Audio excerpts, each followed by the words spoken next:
नमस्कार. हरीश दहीफळे शैक्षणिक यूट्यूब चॅनलवर आपले मनपूर्वक स्वागत. प्राथमिक शिष्यवृत्ती परीक्षा इयत्ता 4थी, विषय मराठी.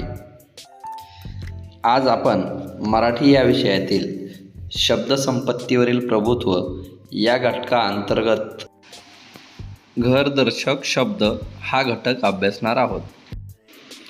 माणसांची जशी घरे असतात त्याप्रमाणे प्राण्यांचीही घरे असतात. काही पशुपक्षी आपले घर स्वतःच बनवतात, तर काही पशुपक्ष्यांची घरे नैसर्गिक असतात. चला तर मग बघूयात घरदर्शक शब्द. उंदराचे बीळ.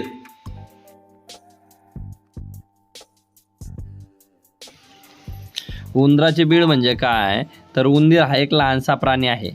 तो जमिनीत लहानसं घर करतो आणि त्यात राहतो. या घरालाच आपण उंदराचे बीळ म्हणतो. उंदराचे बीळ कसे असते बघा. उंदीर आपल्या पुढच्या दातांनी माती खोदतो. ते बीळ सहसा जमिनीखाली अनेक वाटांनी जोडलेले असते. त्यात झोपण्यासाठी जागा, अन्न ठेवण्यासाठी जागा आणि पळून जाण्यासाठी वाटा असतात. बीळ थंडावा देते, पावसापासून आणि शत्रूपासून संरक्षण देते.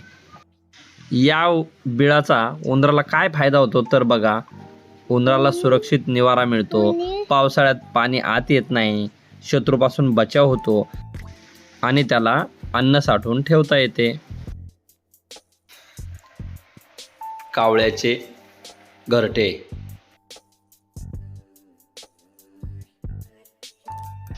कावळ्याचे घरटे. कावळा झाडावर घरटे बांधतो. हे घरटे फांद्यांमध्ये काड्या, तारा, गवत, कागद यांचा वापर करून बनवलेले असते. मादी कावळा घरट्यात अंडी घालते. अंड्यामधून पिल्ले बाहेर येतात. कावळे आपल्या पिल्लांची काळजी घेतात. कावळा हुशार पक्षी आहे. तो सुरक्षित आणि मजबूत घरटे बांधतो. कोंबडीचे खुराडे. कोंबड्यांना राहण्यासाठी खुराडे बनवले जाते. हे सुरक्षित, स्वच्छ आणि हवादार असते.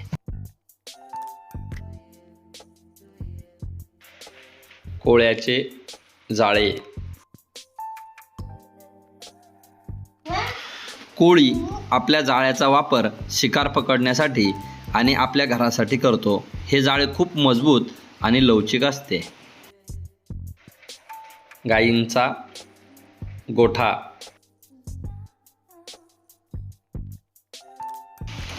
गायींच्या संरक्षणासाठी आणि संगोपनासाठी गोठा बांधला जातो. याला गायींचा गोठा म्हणतात. येथे गायींना चारा, पाणी आणि निवारा मिळतो. गोठा स्वच्छ आणि हवेशीर असावा. घोड्यांचा तबेला, पागा.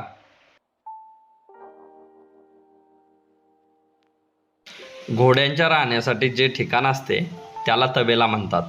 तबेल्यात घोड्यांची काळजी, खाण्यापिण्याची व्यवस्था आणि स्वच्छता राखली जाते. चिमणीचे घरटे.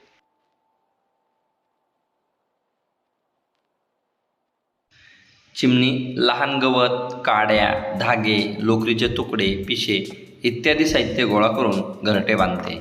ही घरटी सहसा सुरक्षित आणि शांत ठिकाणी असतात. घरटे गोल आकाराचे असते आणि आतून मऊ साहित्याने चांगले अस्तरलेले असते. पोपटाचा पिंजरा किंवा ढोली.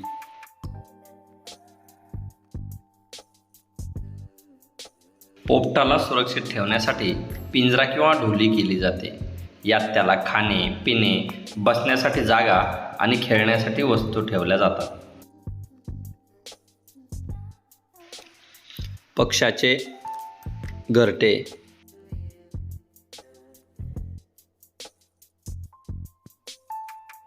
पक्षी आपल्या पिल्लांसाठी घरटे बांधतात. घरटे सुरक्षित, उबदार आणि आरामदायक असते. त्यात पिल्लांची काळजी घेणे सोपे जाते.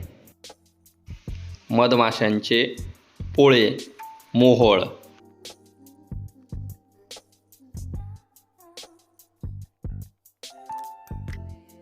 मधमाशा झाडांच्या फांद्यावर, भिंतीच्या कपारी किंवा सुरक्षित ठिकाणी पोळे तयार करतात.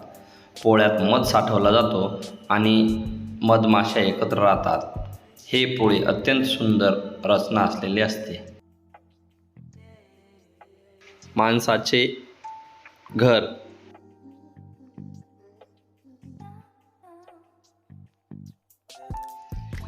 घर म्हणजे भिंती, छप्पर, दरवाजे आणि खिडक्या असलेली अशी जागा जिथे माणूस आणि त्यांचे कुटुंब एकत्र राहतात.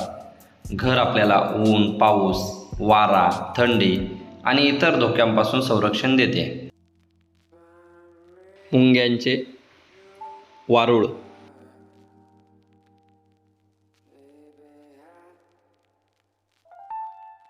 मुंग्या जमिनीत मातीचे कण एकत्र करून वारूळ बनवतात. हे वारूळ मुंग्यांचे घर असते.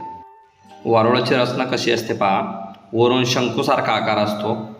आतमध्ये अनेक बोगदे आणि खोल जागा असतात. वर लहान छिद्रे असतात ज्यातून मुंग्या बाहेर येतात. सापाचे वारूळ.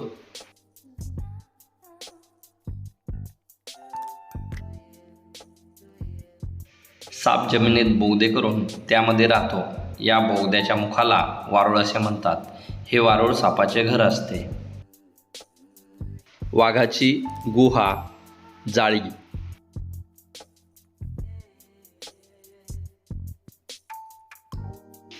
वाघ हा जंगलात राहणारा शिकारी प्राणी आहे. तो स्वतःसाठी सुरक्षित जागा म्हणून गुहेचा उपयोग करतो. या गुहेत तो विश्रांती घेतो, पिलांना जन्म देतो आणि धोक्यापासून बचाव करतो. सिंहाची गुहा.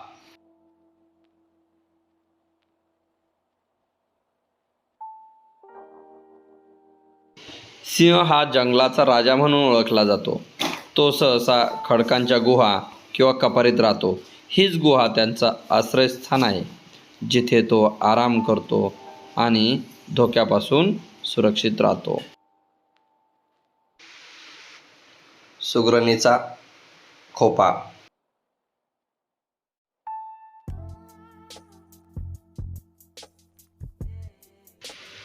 सुगरणीचा खोपा झाडाच्या फांदीवर लटकलेल्या स्थितीत असतो. तो साधारणपणे गोल किंवा नाशपाती आकाराचा असतो. खाली एक लहान प्रवेशद्वार असते. आतमध्ये घरटे मऊ गवत, कापूस आणि पिसांनी बनवलेले असते. हा खोपा पावसापासून, वाऱ्यापासून सुगरणीचे संरक्षण करतो. हत्तीचा हत्तीखाना, पिलखाना, अंबारखाना.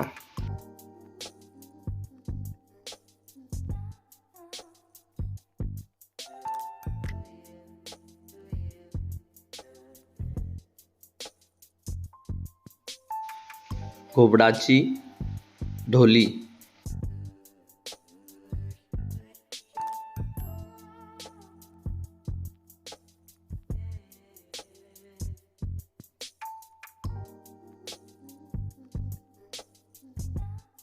आपल्याला हा व्हिडिओ आवडला असल्यास कृपया व्हिडिओला लाईक करा, शेअर करा आणि सबस्क्राईब करायला विसरू नका. धन्यवाद.